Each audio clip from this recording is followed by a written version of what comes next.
So that's my number one jump. Number one jump. Wow. Chase. I would like to go back to a few minutes ago when I didn't know that was your number one jump. My God.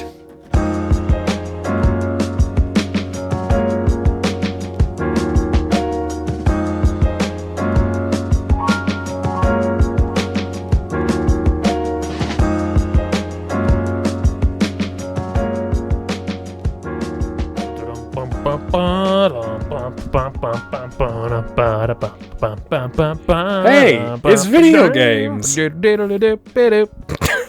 talk about Jerry Seinfeld way too much on this podcast. It is weird given that like I don't really listen to Jerry Seinfeld stand up, nor do I watch Seinfeld with any regularity. Are you purposely saying Seinfeld right now? I tried to say Seinfeld and my brain will not let me. It just will not happen. You've made Jerry Seinfeld mad at some point in time, and he like he's cursed me. He's incepted Seinfeld into your brain. I want to conjure the words, but the madness behind them will not let me say it. Yeah. No, I don't really like this.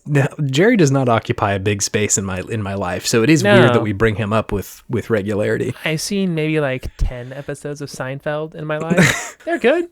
I'm not a Jerry hater, but no. He does come up quite often in the cast. Are we just dunking on Jerry? I don't feel like it's dunking. I don't want to dunk on Jerry. I thought Seinfeld was good. The episodes I've seen. It's weird that we talk about him so much when neither of us are like Jerry stans, and this is like a Jerry podcast. Pretty much every other like ongoing reference or meme that we have is relevant, right? Like Hideo coming up so often, the old gods appearing. And then fucking big buck hunter, Baldur's Gate, Baldur's Gate, but also Jerry. Yeah, maybe I wonder if there's some hidden meaning under here that we're going to discover on like episode 100, what the real meaning behind Jerry is, or the hidden Jerry Seinfeld video game. So it's like a Hallmark movie, a Hallmark holiday movie, but instead of discovering the true meaning of Christmas, we discover the true meaning of Jerry Seinfeld references on our podcast. It's a hunt. It's a hunt for the power of the blood. Is Jerry an old god? Let me just ask that question now. Gerald, or perhaps Jerem. Jeremos. Oh my God. The podcast. It is Video Game Podtimism is the name of this one. It's the Optimists video game variety show where two best friends talk about the wonderful world of gaming, and not Jerry. Although I guess by the sheer amount that we talk about it, maybe it is about that. Also Jerry. My people call me Chase. Oh, Jerry calls me David. So you know him. First name basis, baby. You heard it here first. Have you met him in person, or is this just like a spiritual knowledge? We have a telepathic connection. Okay. Does he know about it? Well, I guess so, if he's going to call you David. Yeah, I got nothing else to say about that. That's fine. That's all I had. Let's move on to actual video games. Yeah, we can do that. Have you been playing those, David? I have been. Might you tell me about them?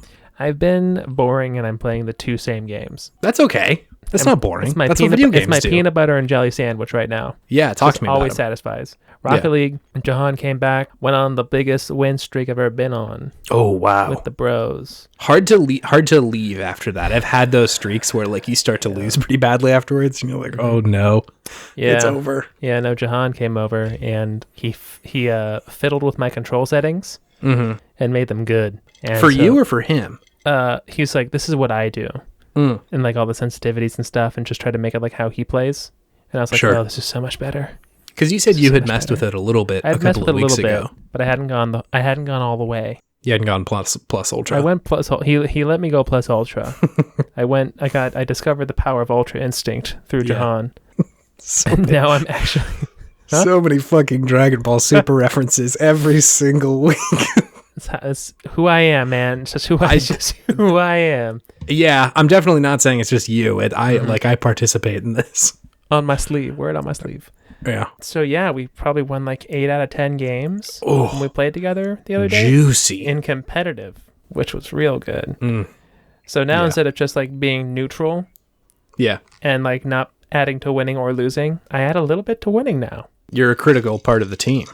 I don't know if I would say critical, but I am a contributing member of this team now.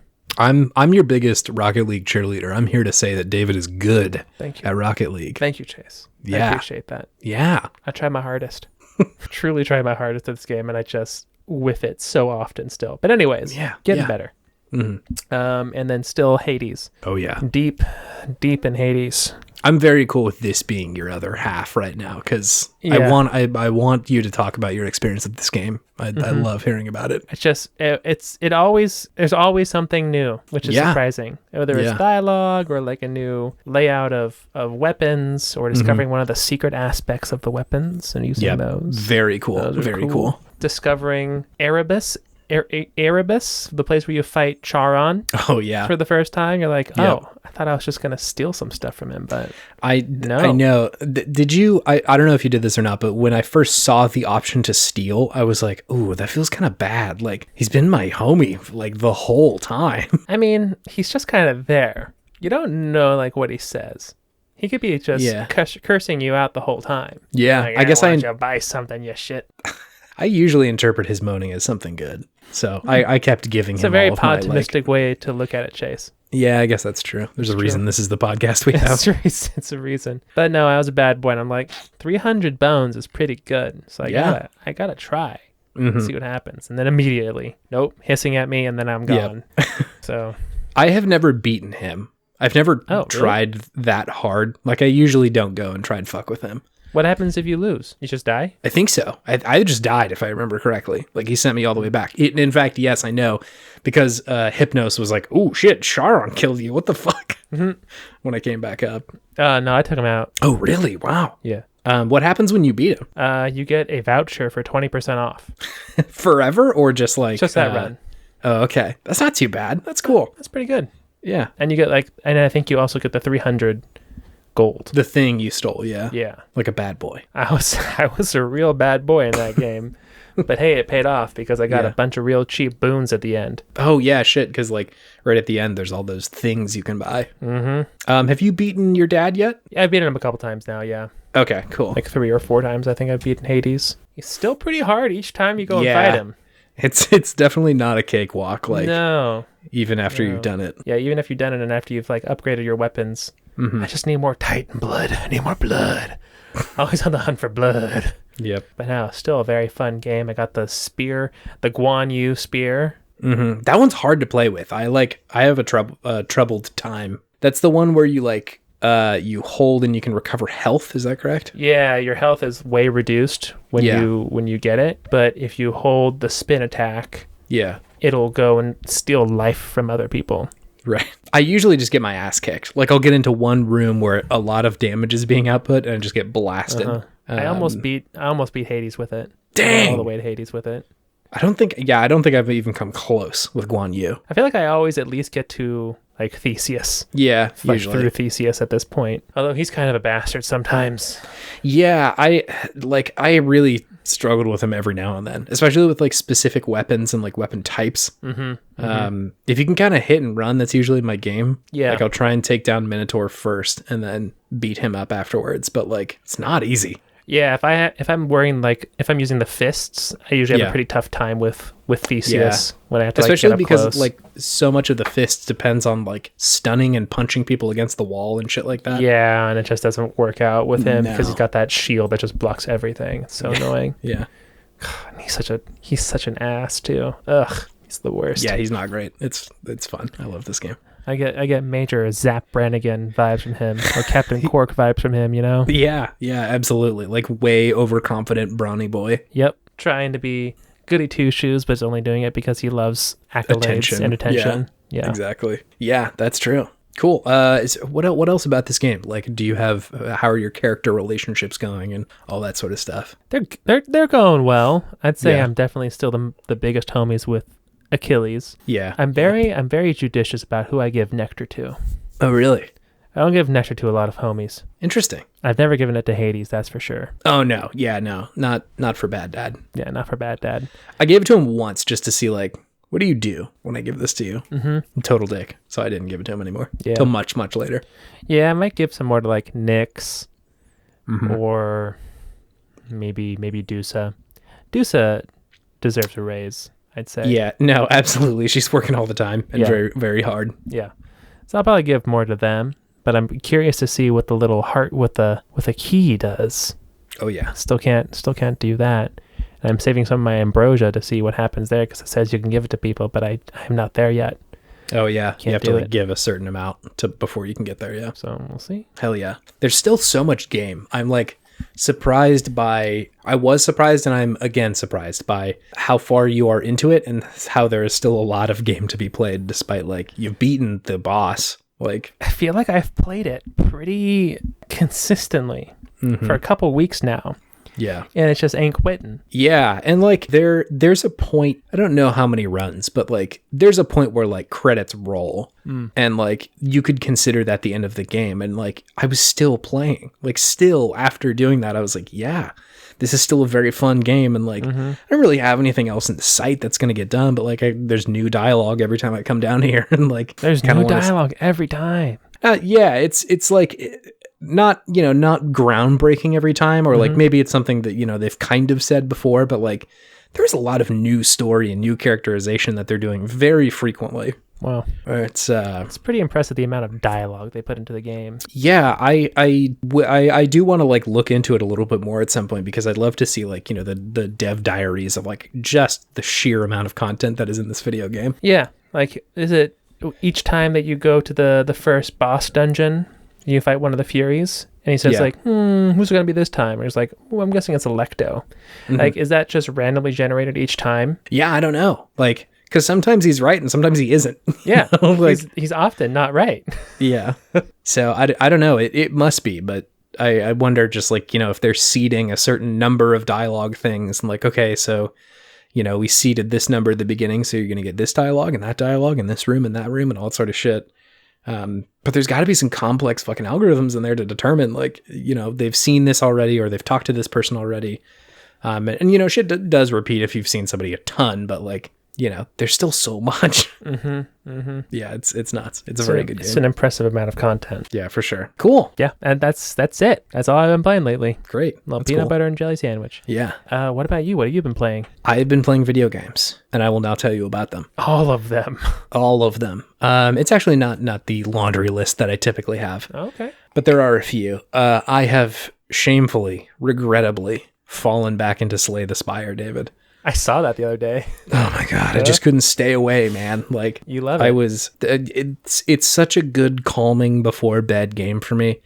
I was realizing that I was playing too much Fire Emblem before bed, and like Fire Emblem just demands a little bit more of me from my brain, that I'm like, this is a new map and some new stuff that I don't really know what to do. I got to strategize and think about it. Slay the Spire, I'm almost on autopilot of like just kind of making decisions every now and then, but not really all that much is going on.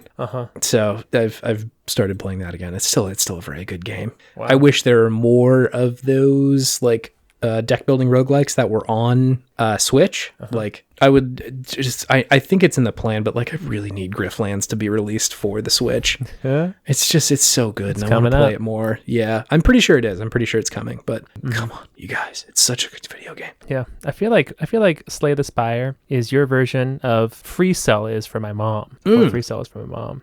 You remember my mom playing Free Cell all the time as a kid? I do, actually, yeah. She would come home from work and probably play Free Cell for like an hour or two every night. Damn. Like, she put tens of thousands of hours into that game. It would like keep track of how many games you played at the bottom. Yeah. It's so many.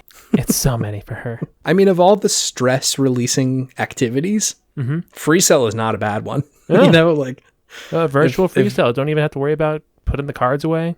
Yeah. Just do it. It is true. It calms me down, and it is not a very surprising video game at this point, but still is quite good. So there's that. I also, over the weekend, played a little bit of Mario Party, Super Mario Party, in fact. For the Switch. For the Switch, I am fully vaxxed, and I hung out with some folks who are vaxxed as well. We hung out indoors. What a world, my goodness. I know. It's wild. Genuinely, it was like very like, holy shit. We don't talk about Corona all that much here, but like it was a relief to be able to both socialize with people, not worry about too much about like being too close. I can kind of just like do the human thing of talking to people and socializing. Yeah. So that was cool. And of course, at the end of every conversation is a video game, Mario Party. So we did play that, which was good. I think the discourse online is a little interesting about Mario Party, Super Mario Party. I feel like a lot of people don't like it, and I understand why. Yeah. There's like 4 maps, and one of them is like not very good. Sure. And so I can see how the game could feel fairly small and like not neutered, but like just not the size of what you would want. Yeah. And I get that, but I think there is a lot to love about it. And like maybe it's just like I like this style of Mario Party, but it felt like a return to form a little bit of like, we know what is fun about Mario Party again. Yeah, they weren't doing the shared motion or movement that they did with some of the past ones, like on the Wii or anything like that, right? Yeah. For a little while there, you were in like a cart and you were all moving in the same direction at the same time, and you essentially just like got to the end. And like it was an interesting take on it. I didn't like hate it, but it definitely felt like a departure from what normally makes a Mario Party game good. Yeah. So I still like it quite a bit. I played per usual as DK. DK's dice block is a real shit show. Like it. So in Super Mario Party, I guess. Do I need to explain what Super Mario Party is? Do people not know what this video game is? Explain it anyways. It is a board game, mostly, where you like go around a board and you land on tiles that give you certain things, like coins, or subtract them, or some weird challenge. And you're trying to get the most stars. You have to pay 10 coins for a star, and like it moves every now and then around the board. So you're just kind of going around and trying to get these get the stars. And then there's mini games in between each like round, essentially, of play, which are quite fun. And generally, most of these games involve a significant amount of fuckery of trying to essentially stick your foot out and trip the other people around you. Not really, but like metaphorically. Yeah. It's like if anybody's familiar with Settlers of Catan, the board game, it's kind of like that, but video game version, and with mini games in a way. At least socially, it is. Yeah, I think the social aspects. Yeah, exactly. I think the board game plays out a little bit differently, but yeah, the social aspects and sort of testing where your alliances lie is definitely in there, which I really like. I think the meta game around Mario Party is really interesting and fun. Anyway, each character has their own dice block in Super Mario Party. DK's is on the 0. There is a +5 coins, and you go nowhere, meaning like you go 0 spaces and you get +5 coins. Okay. The 2, 3, and 4 are all also 0s. So like you can roll those and go nowhere. Oh my God. And then the 5 and the 6 is 10. So like huge risk, huge reward. Oh my gosh. Yeah. And so in typical Mario Party fashion, that is the only one I use. You can use the 1 through 6 if you want to, but you just have to trust in the game. Did it provide? The first game we played, the first 4 turns I rolled a 0. And so I was halfway through the game. I had not moved from the starting position. Damn. Went on to win that game. Very, very pleased with that one. Yeah, we got all the bonus stars or whatever. A little bit. I was also like winning the mini game, so I made a bunch of money. The bonus stars are a little bit interesting. So normally in Mario Party, or at least the older ones, at the end of the game you have like bonus stars, and I think it was consistently like whoever won the most mini games. And then whoever had the most money or something like that. This one, typically they switch it up a little bit more. Like there's differences in what they give the stars out for. Yeah, it's like unlucky star of like somebody who landed on the most bad spaces, or the most like exclamation points, or went the farthest, or anything like that. So it does switch it up a little bit. So it's not just like a done deal that if you win the mini games you win. But won the first one, lost the second one. Yeah, that was it. Mario Party's good. It is good. It's a good game. It is good. I do wish they had released a couple of more maps. That would have been pretty cool. A little variety was always nice. Yeah. I'm also playing new Pokemon Snap for the Nintendo Switch. Okay. Playing that. Worth a perch? I will describe it and my experience with it, and you can decide for yourself. Okay. It is another Pokemon Snap video game. Is this game. So if you liked the first one and you would like a new glossy version of that video game, this is it. And it delivers on that pretty well. You get to go in a little cart and take pictures of Pokemon and throw some little apples at Pokemon to get them to react. It's great. It's Pokemon Snap. All right. I mean, genuinely, yeah. Like I really like it. It's really charming. I think it's a very weird idea for a video game, and so like that part of it I enjoy just on its face of like, why is this, and that drives a lot of joy for me. It's just like a Pokemon safari, essentially. It is, but why?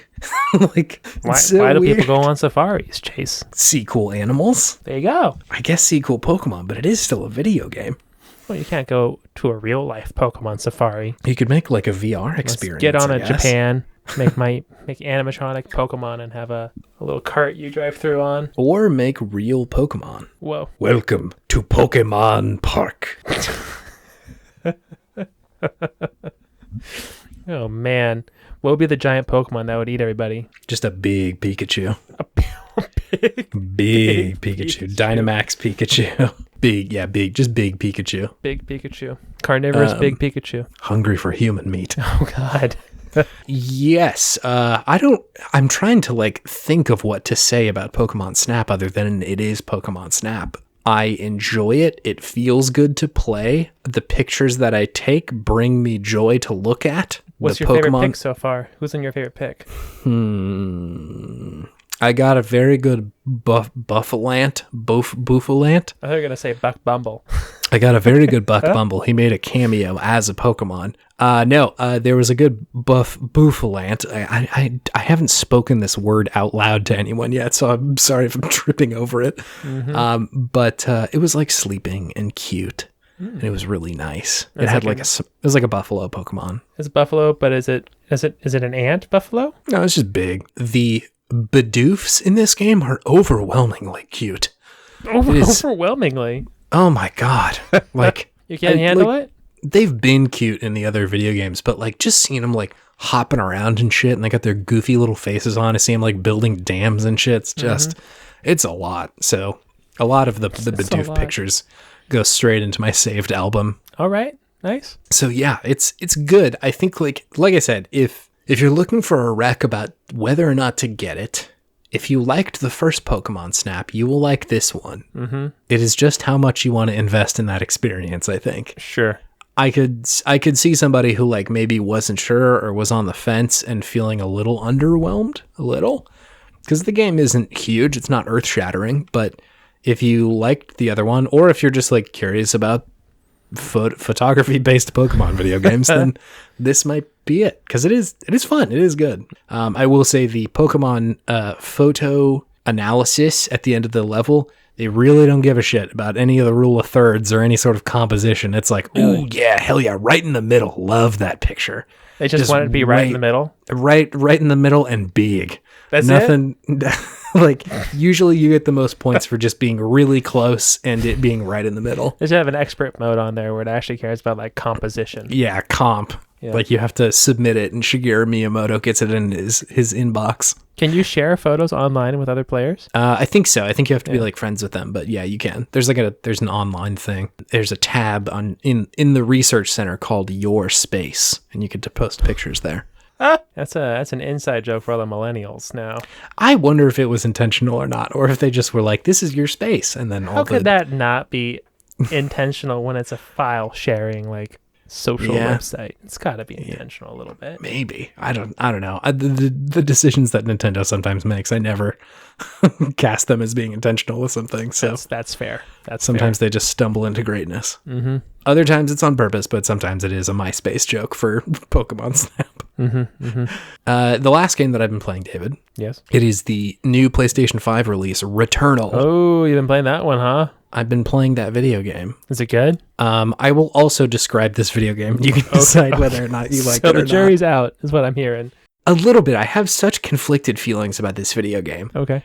So, let's see. To describe it, it is a roguelike for PlayStation 5. Mm-hmm. The pitch is essentially like your character crash lands on an alien planet. And like initially it's very confusing and like you're essentially just trying to get to these markers that she's pointing you towards to like figure out what's going on. But if you die, then you return to the moment you were like crashing on the planet and just start over again. Sure. And the character herself like acknowledges like, well, that was fucking weird. Like I just woke up here again. And so there's like some continuity, at least story-wise, from run to run of sort of trying to investigate what's going on. I don't like know if you were like paying attention to this game at all beforehand, but I was kind of watching this when they announced it, and like the lead up to it, and I thought that it was going to be a very different video game than it is. Sure. It sort of marketed itself as being a like very atmospheric and like almost story-driven kind of moody video game. Uh-huh. And it is that. Like, there's definitely parts of that, but it is like a very crunchy and mechanically driven roguelike. Crunchy. Yeah, like there's just a lot of moving parts and mechanics in there that I kind of wasn't expecting. Not that that's a bad thing. I typically like that stuff more anyway, so like it's not that any of that is bad. It's just something that I was like, well, I'm kind of surprised that like there's as much shooting as there is, and as much like there are as many like map based mechanics and like upgrade systems, and I guess spoilers for the first little bit, but you get like a red glowing samurai sword, which is just bananas. I saw that. Yeah. So there's that. It makes great and frequent use of the PlayStation 5 controller. There's a lot going on in there with it. That's cool. Okay. Yeah, so like essentially the biggest things that I can think of are or the biggest usages of it are on your left trigger. Essentially, there's a little bit of resistance between halfway down and fully down when you're like pulling the left trigger. And halfway down gets you like to your regular aim and shoot. Fully down gets you to your like alt fire, essentially. And then your right trigger, I think it does have a little bit of resistance, but you know, it's mostly just shoot over there. Yeah. And so I thought it would be harder to kind of just suppress the trigger a little bit, but because it does have the resistance about halfway through, it is kind of nice to be able to switch very quickly by just like pushing harder. That's cool. To like That's suddenly switch into alt fire. Yeah, definitely. Right. The other big thing that they do is just a significant amount of rumble. Like, yeah, every interaction has rumble in this video game. All right. Like the rain hitting your suit is like just little tiny tippy tappies on the controller, which is cool. There's a very interesting like heuristic that they have in here, or like I guess design idea of you can hear your ammo being depleted. Like you played Demon's Souls a little bit. Like the controllers can make a little bit of sound with I the rumble. Demon's Souls more than a little bit, baby. Yeah, but you know what I'm talking about, where like the rumble can generate some kind of sound with it. Yeah. And essentially when you're shooting, there's a physical and auditory signifier of like, hey, you're running low on ammo. Like it starts with like a kind of higher pitched rumble and then goes down to low until it's like, it's time to reload now. Interesting. Okay. So like a burr, burr, burr, burr, burr, burr, and then it's out or whatever. Huh. And so I thought that was interesting as like a mechanic of another way to remind you essentially that like, hey, your clip's almost out, rather than just like a flashing thing on the screen. Yeah. When I was playing it, it reminded me a lot of like those first few years when 3D was being introduced in movies, and it was like just everywhere for a little while. Sure. Like they're making judicious or non-judicious use of the rumble. Like it's just in everything. How much rumble do people want? That's what they're trying to figure out. I guess so. Yeah, and it's kind of a new toy, so like might as well check it out. But like, it does feel like a lot, and so I suspect that a lot of these first generation games will definitely, or like first little bit of the new generation, will be looked upon as like they used a lot of this, and I think it's unlike 3D movies. There is a pretty good use for it. Like the feedback stuff is really cool, and like being able to communicate information non-visually, I think is really interesting, and like is sort of something that you couldn't do without it. But there is a lot of it. So my PlayStation 5 controller has been dying pretty quickly. Yeah. There is a lot of like inspiration that this game is drawing from. I think just mostly from other roguelikes. The very first time you wake up, it's very Outer Wilds. You like are staring at space and like take a huge deep breath and like are looking up at the stars, which like is just like frame for frame the first couple of seconds of Outer Wilds. I thought that was kind of a cool nod to that game, intentional or not. Did they also do that game? No, they didn't. No. But it's like another sort of like narrative-driven roguelike. Mm-hmm. So yeah, there's that. Essentially how the game plays out is like you're going through these like kind of procedurally generated maps. Like they're all essentially using the same building blocks of rooms. Mm-hmm. Kind of like Hades, right? Like where you've seen these rooms before. They're just sort of in a different configuration. Yeah. And there's like aliens that you have to go like fight, and you get upgrades to your weapons through a specific run, or you get items that you can use. It is quite difficult, the game itself. Like I really got my ass kicked. Mm-hmm. And like that's definitely intentional. They like say in the beginning, like, hey, this game is hard, kind of be prepared. Okay. And so like fair warning. Yeah, fair warning. I think this is this is kind of the part that I'm the most torn about, because, and I'll talk about this in a second, but like some of the narrative stuff is pretty cool and really draws me in and makes me want to keep playing. But you really do get just the fucking floor wiped with you sometimes. Mm-hmm. Like you'll walk into a room underpowered and there's a lot of dudes in there and just get absolutely blasted. That's it for that run. Yeah. And I get that that's part of a roguelike in general, but it is really, really difficult. Sure. So too punishing sometimes. Yeah. We talked about this a little bit last week of like how when you die in Hades, there are rewards at the end of that.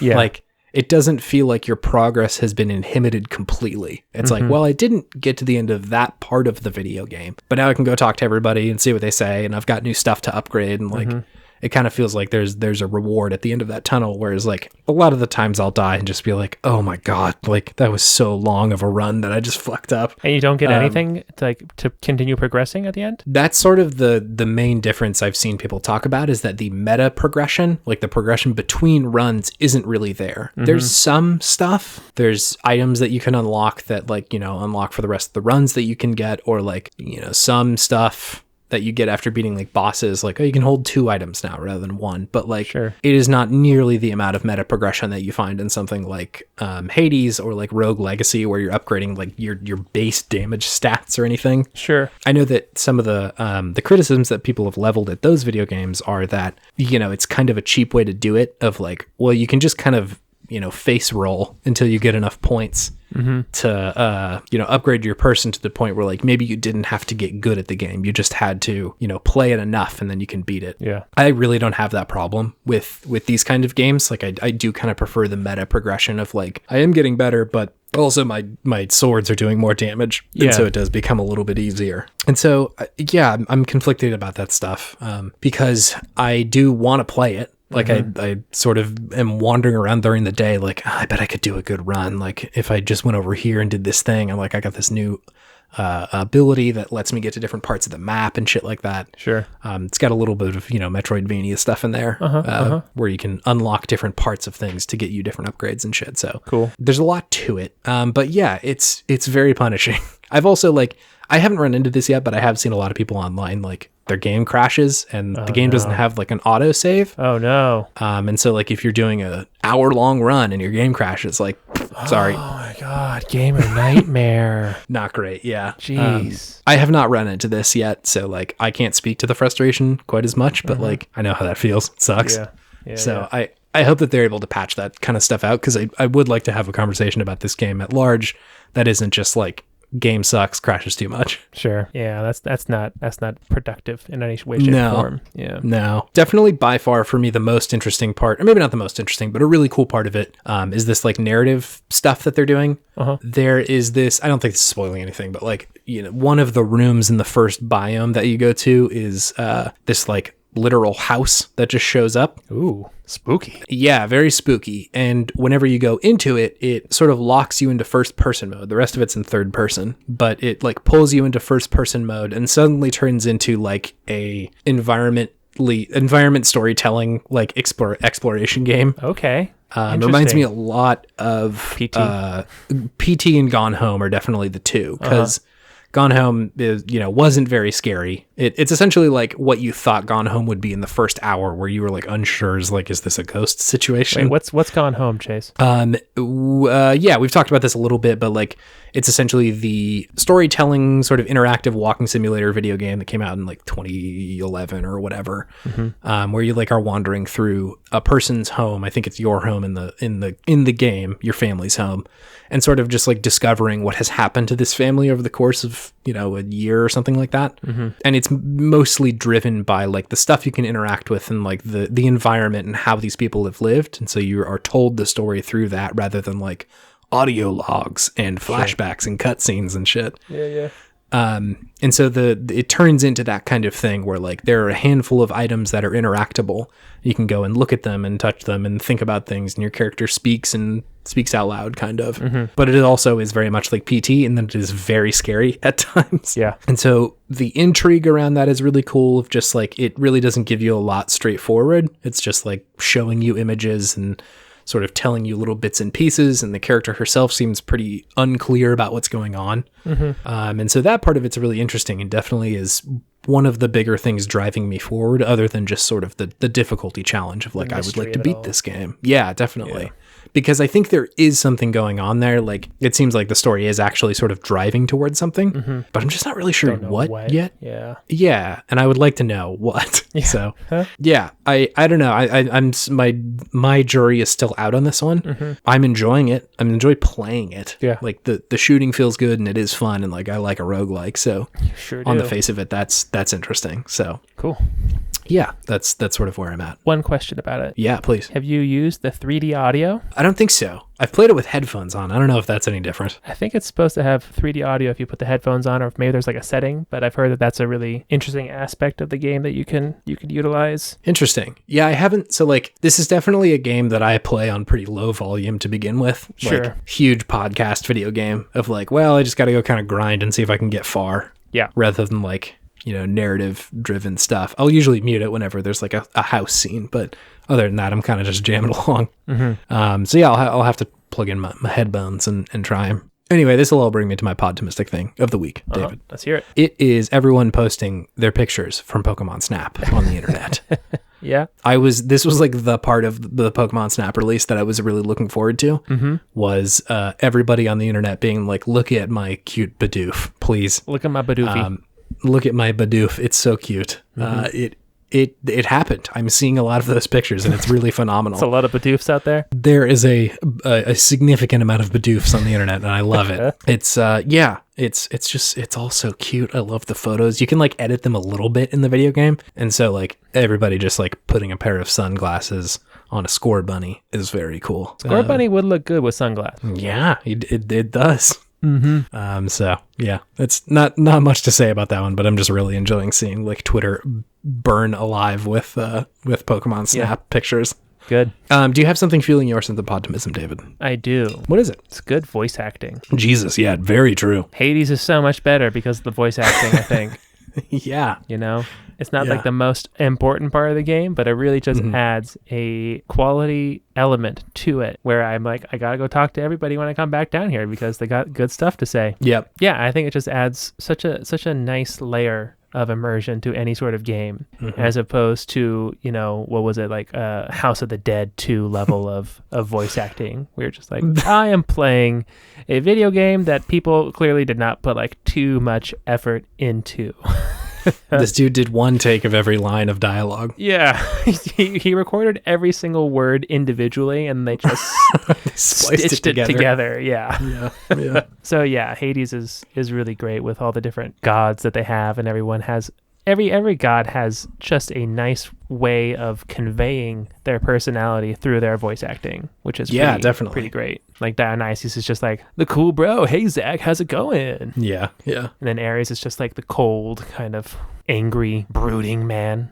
I know, yeah. Zeus is all confident and bombastic. It's good. And like prideful and shitty too, which I love. Yeah, like, prideful and shitty, and like that same kind of I'm only acting this way because I want people to praise me for it. Yeah. It's good. Just good. The voice acting in Hades is definitely stand out. It's odd too, because like it's also melodramatic a lot of the time, which I really love. Like they can be so self-serious, and it still works. It's still very fun. Yeah. I a lot of the Supergiant, is that the game who made Hades? Anyway, they have a history of doing pretty good voice acting in the past. Like Bastion's voice acting was really great, and like all that sort of stuff. So yeah, it's good. Definitely a monumental shift in video games has definitely been the increase in quality of voice acting in the last probably 15 years. Yeah. Just people like actually taking it seriously and kind of knowing what to do around that. And just paying good voice actors. Yeah. You know? It definitely seems like it is a skill unto itself. Like just being a good actor is not necessarily good enough to do a good video game voice actor, because it seems like there is a lot that you have to be able to like convey without, acting in front of somebody. Yeah, it was cool. Did I tell you about the time I went to Comic-Con and I went to that panel of voice actors? I don't know that you did. Yeah, I went to a panel of just famous voice actors from like cartoons and anime and video games, stuff like that. Yeah. Soldier 76 was there. Oh, wow. Hell yeah. And yeah, it was just really impressive how quickly they can switch between... Turn it on. switch between voices. And they had like little prompts for them, like, oh, you like do this kind of character right now. And they would just like all of a sudden just have a perfect voice for this type of character that got described. So there really is a skill, a very specific skill set that goes into it. Yeah, hell yeah. I agree. Cool. Do you want to move on to our main thing? Yeah, let's jump on over. Let's jump on over. Spoilers, but yes.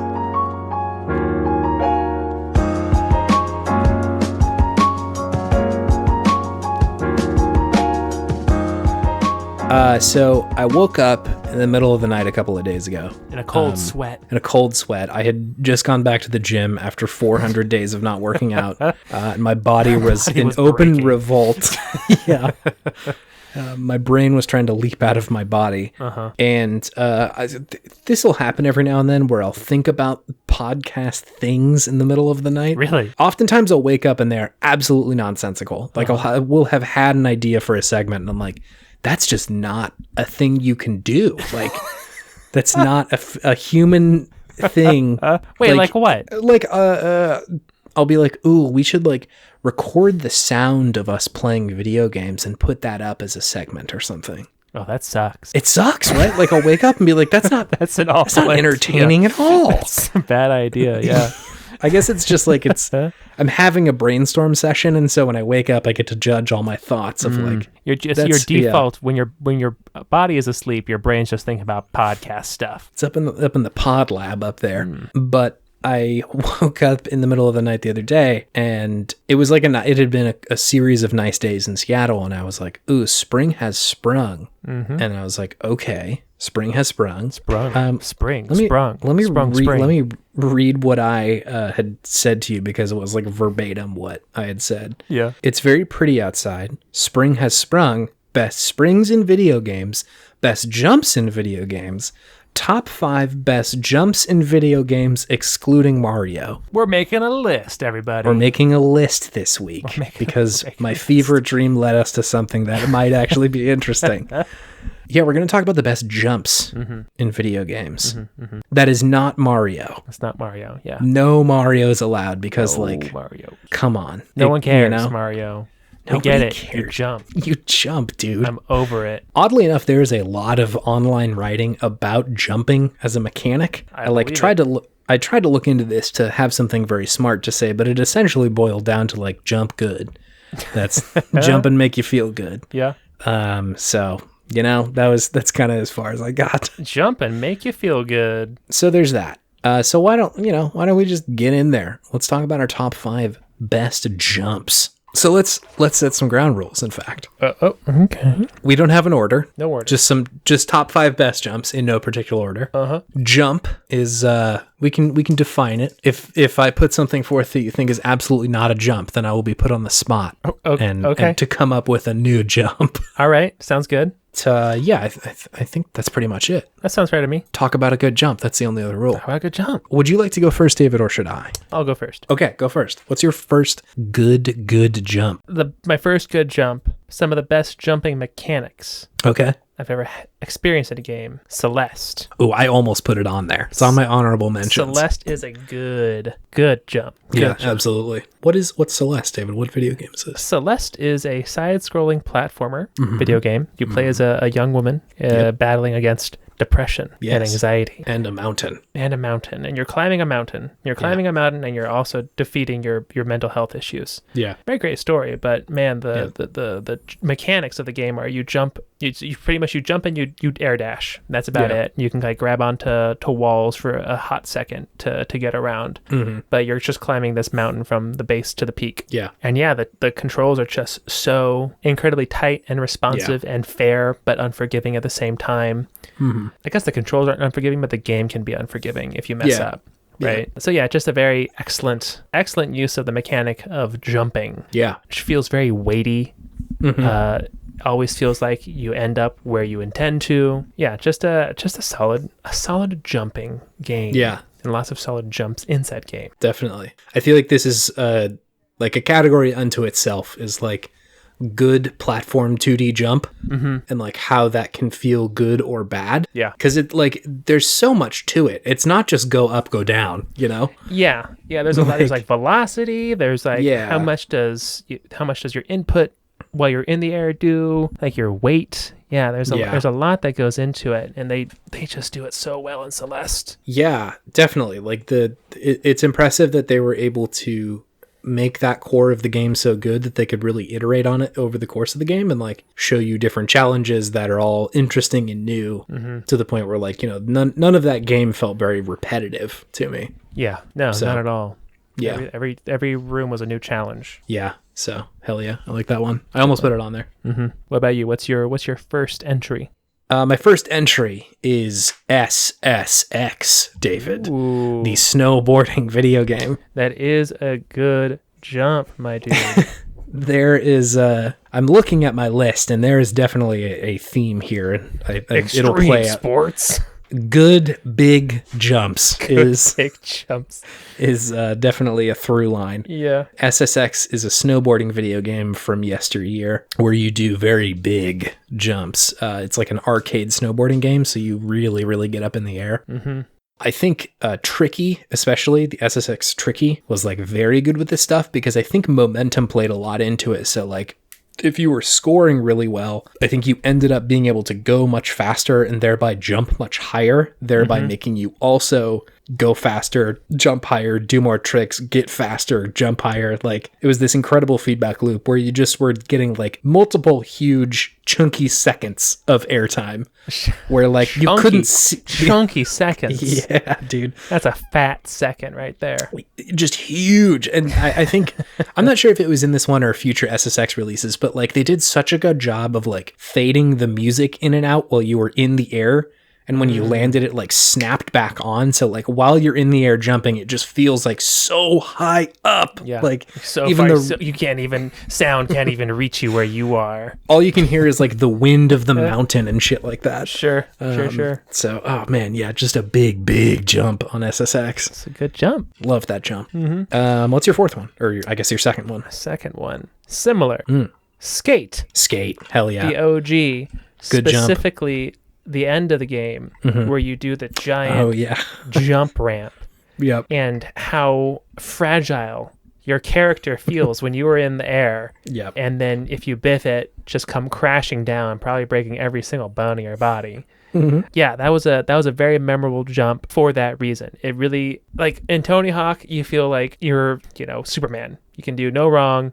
Yeah. You're not going to hurt yourself. You'll be fine. But in this game, they had ragdoll physics. Yeah. And when you hit something bad, it looked pretty rough. Real bad. So when you're in the air trying to do these tricks and then you just totally bail, it looks like your character died. Especially if you made your character look like yourself, like I did. Yeah. So it did a good job at making you feel the danger of an event like that, Yeah. Because that's really goddamn dangerous. It is quite dangerous, yeah. Real damn dangerous. But yeah, that was a fun and memorable jump. Not just the jumping of a character, but the actual jump of the game. The jump of the game, yeah. Yeah, love that interpretation. A twist on the formula. Twist on the form. The next one I wanted to bring up, it's the jumping in Smash Brothers, David. Ooh, short hop. There's a lot of variability in Smash Brothers with the jumping. That is a good jump, you're right. Like, they feel pretty good. I don't know if we need to explain what Smash Brothers is. It's Nintendo fighting characters. Super Smash Brothers Chase. Yes. Call it by its full name. That one. I guess Mario is technically in this, but I'll ignore him in the corner for a moment. It's fine. But I feel like it would be a very easy thing to just make all the characters jump exactly the same way. But like they do such a good job of like making the heavy characters feel very heavy while you're jumping. Yeah. The tiny little quick characters like Fox and shit like feel very quick, like he's very heavy, but he falls very quickly. Yeah. All that stuff just like, it feels so good. Not to mention like how you can get very far off the map and still get back with a good jump, a well-timed jump. Good jump, good recovery jump. Yeah.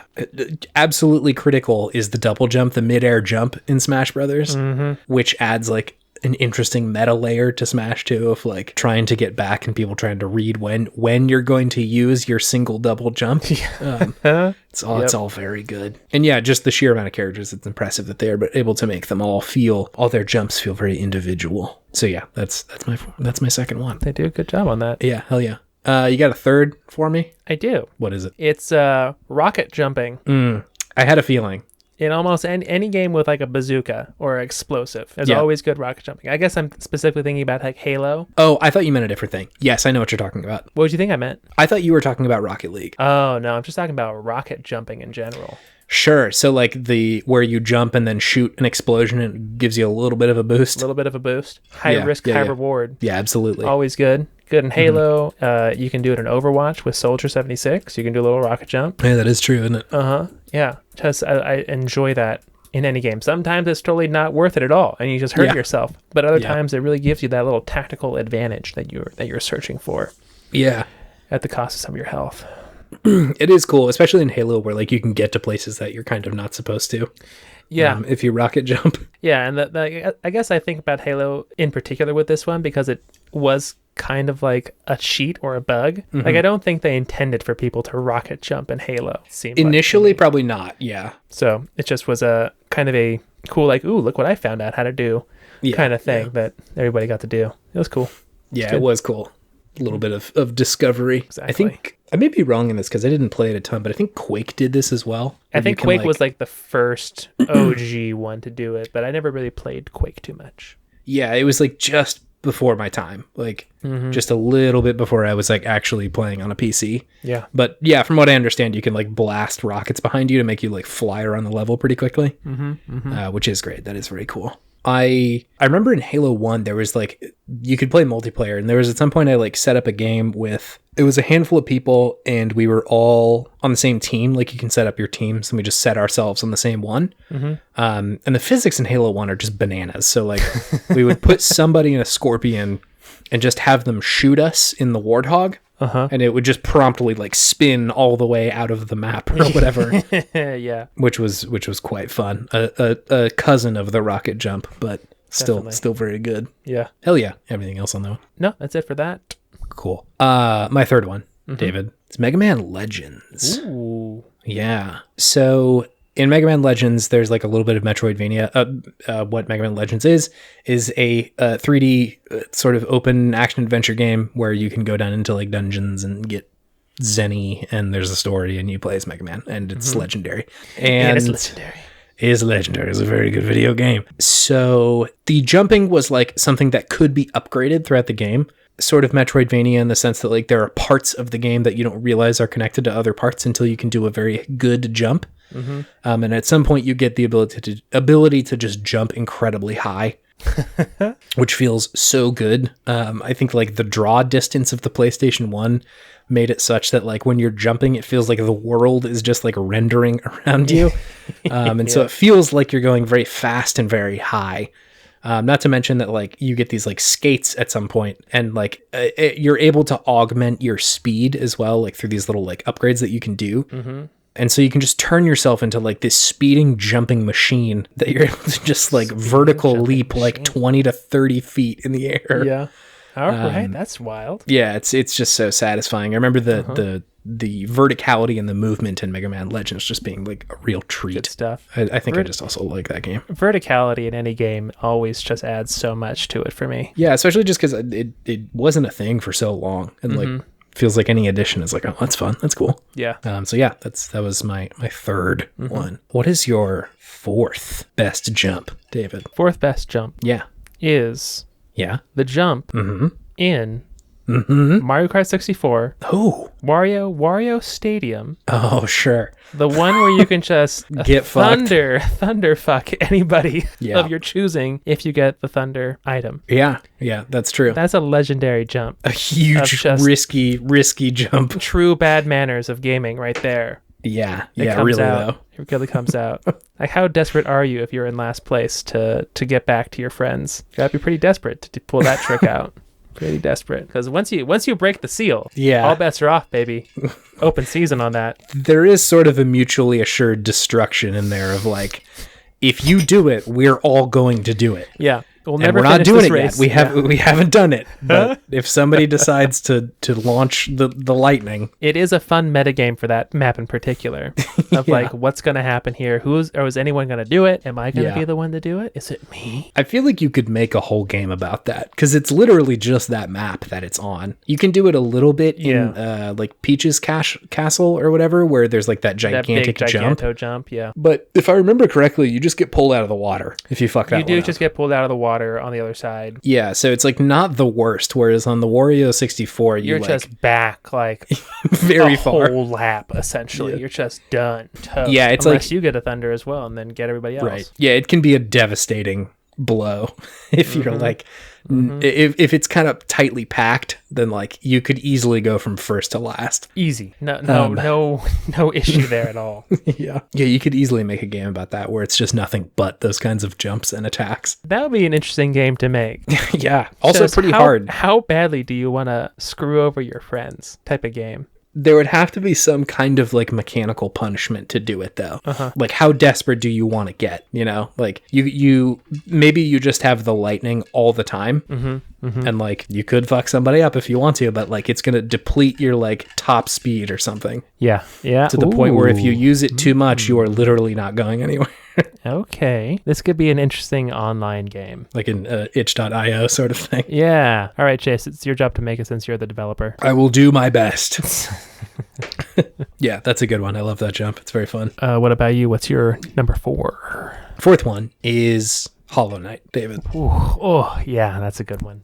Good jump. Hollow Knight is good, not because the process of pressing A is necessarily the best, but just the sheer amount of shit that you can do once you are in the air. In the air, yeah. Like, you're a pretty deadly force when you're, like, up in the air in Hollow Knight. Yeah, you are. You can do so much. You leap up there, and suddenly you're just, like, striking downward at all the people.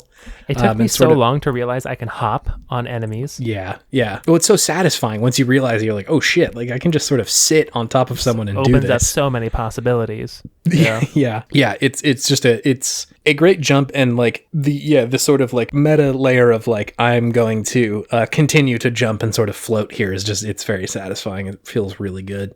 There's a lot of traversal stuff in Hollow Knight that ends up feeling incredible. And sort of like double jumping stuff, the wall jumping, the like power Dragon Ball Z power up and boost across the map sort of thing. That one's so good. Very satisfying. You just bust through like all those, what is it, crystals or whatever? Right, yeah, exactly. The like crystal area of that map. Yeah, that's good. It's very good. So yeah, Hollow Knight, good jump.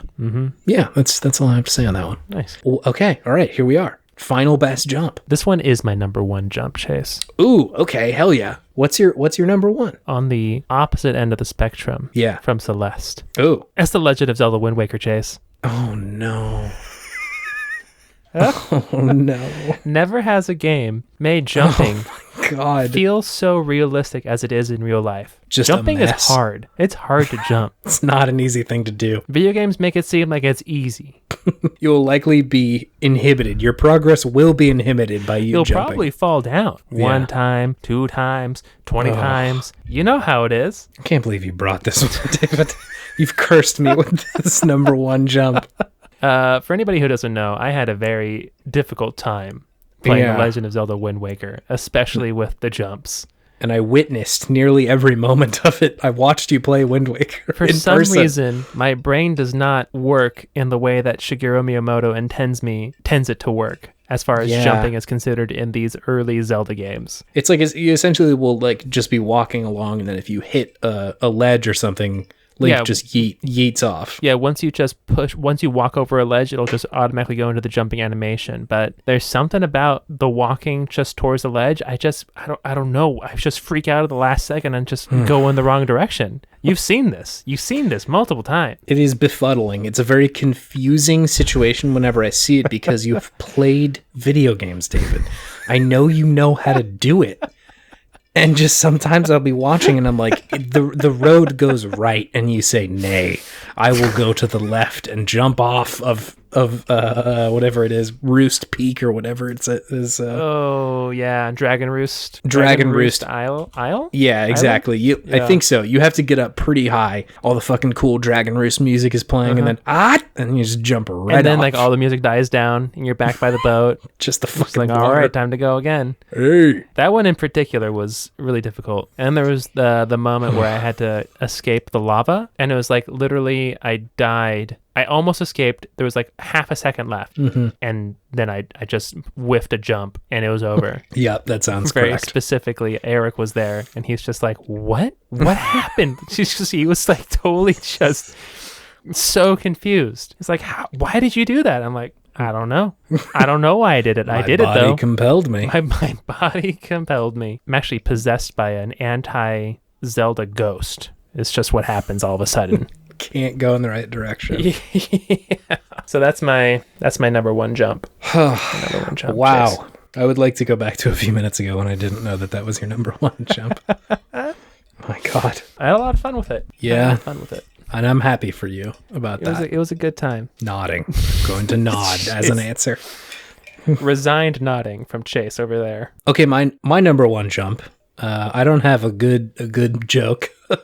Sure. But my number one jump is Crackdown, David. Oh. And I think this might actually be my number one jump. That's a good jump. That is a good jump. It feels very good. You really feel like a super soldier. Can you describe Crackdown to me? I can describe Crackdown to you. It is a, I guess, open world sort of adventure thing. You're like you're sort of a like super soldier cop, which feels bad saying it out loud now. Yeah, probably not the best game for nowadays. No, but at the time I thought it was fun. But you can jump very high, you're very strong, and like you've got very good car driving skills, I think is the other skill you have. Mm-hmm. So there's that. But I think the main mechanical hook that I'm talking about here is that in the game, there are a bunch of little orbs that you can collect. Chase loves those collect-a-thongs.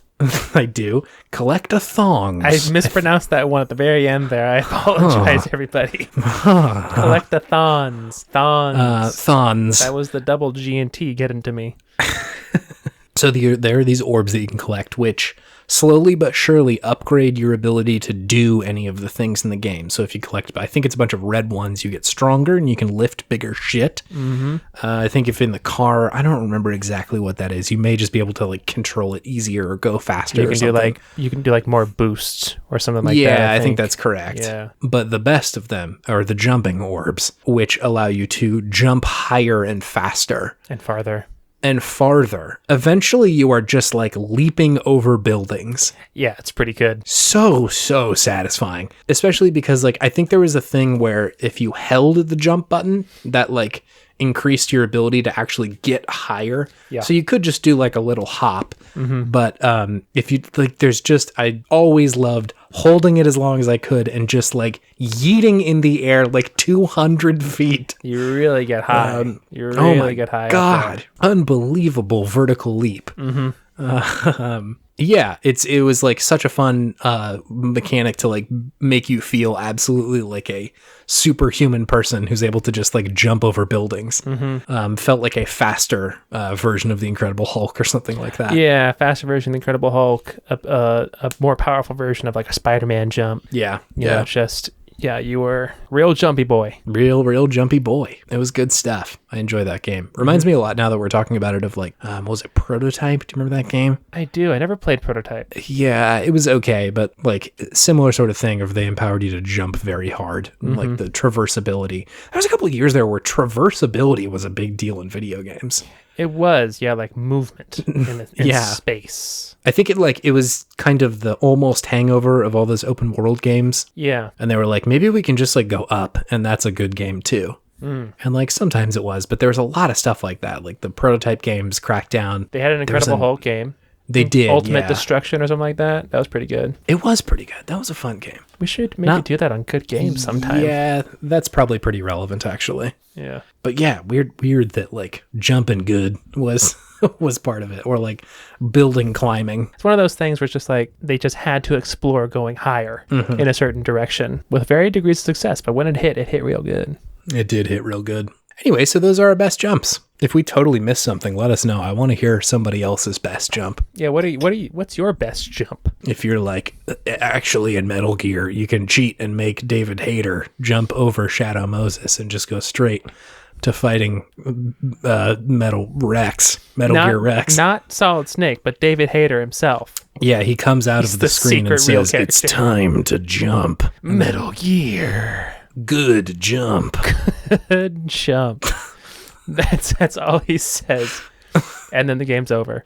He just winks at the camera. Winks at the camera. Good jump. Then you never see him again. I need to get a cameo of David Hayter saying good jump.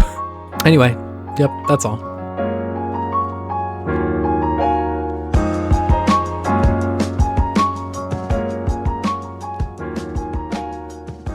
Hey everybody, we're on Twitter. We are. Our handle is @Podtimism. Yes, it is. Send us a tweet. Let us know what you think. Yes. What's your favorite jump, your best jump? Maybe send us a video of just you jumping. Oh, yeah. Maybe tell us why you think that I have such a problem jumping in Legend of Zelda games. I'm curious to hear any answers or explanations, or if anybody else also shares this. Yeah, can you analyze why David's psyche has brought him to this place? What about his brain? What is going on here? What is stopping me from being able to do this? Yeah, you can do that. We have a Gmail at vgpodtimism@gmail.com. If you're a little one of those. old-fashioned, send us an email. If you know us, if you have our personal telephone numbers, which send us a text. Lot of you do. Yeah, send us a text. Send us a Discord or a Chime or a Slack. A Slack, a WhatsApp, whatever floats your boat. A Facebook message. Whoa, who even does those anymore? But it's just Mark. It's just Mark in there. Every Facebook message is actually Mark Zuckerberg. There's never been a candid one ever. And if you really want to help us out, you can leave us a review. Yeah. Let us know what you think. How can we improve? What did we do well already? What do you think of our outros? So whatever app you use, go on there, review us. It really helps us out, and we thank you. It does. Yeah. And I would like to say, yes. Thanks for listening. Wow. Thanks for being here. We appreciate you more than you know. I second that sentiment. It feels good. It feels good, baby. Feels good. And it feels so good. Was that a song? Yeah. Which one? So I know for future reference when I put it behind you. I want to say it's like a John Mellencamp song. Maybe I'm totally wrong. It goes. I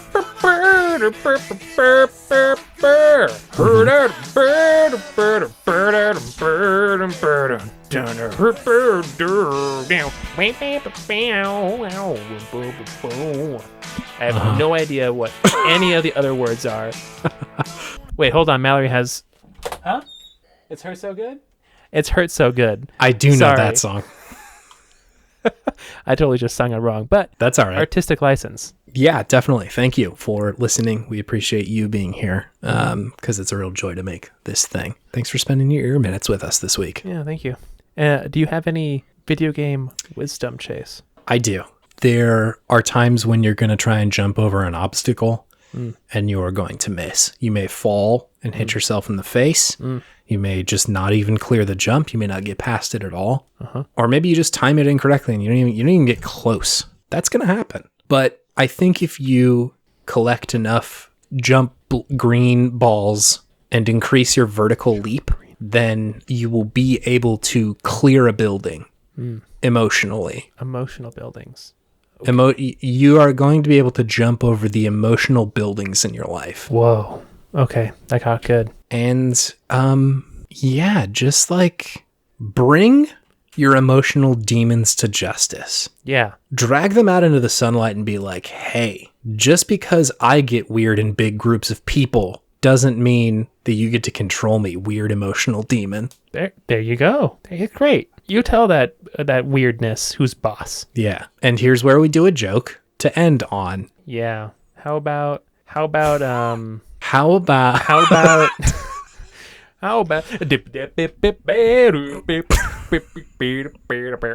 it's Jerry Seinfeld. My Jerry Seinfeld impersonation gets worse every time. Oh God. It's we have to figure out a better outro. Like every week I'm like, okay, we get really serious and really good with gaming wisdom. Okay, now be funny. Be funny. Now again. we be funny. Be funny. Be movie. Jerry Seinfeld. The old one, Jerry Seinfeld. French Onion Larry. Here's all the things from our podcast. I'm panicking. I'm just throwing out old memes. Oh my God. And good night, everyone. And see you, everybody.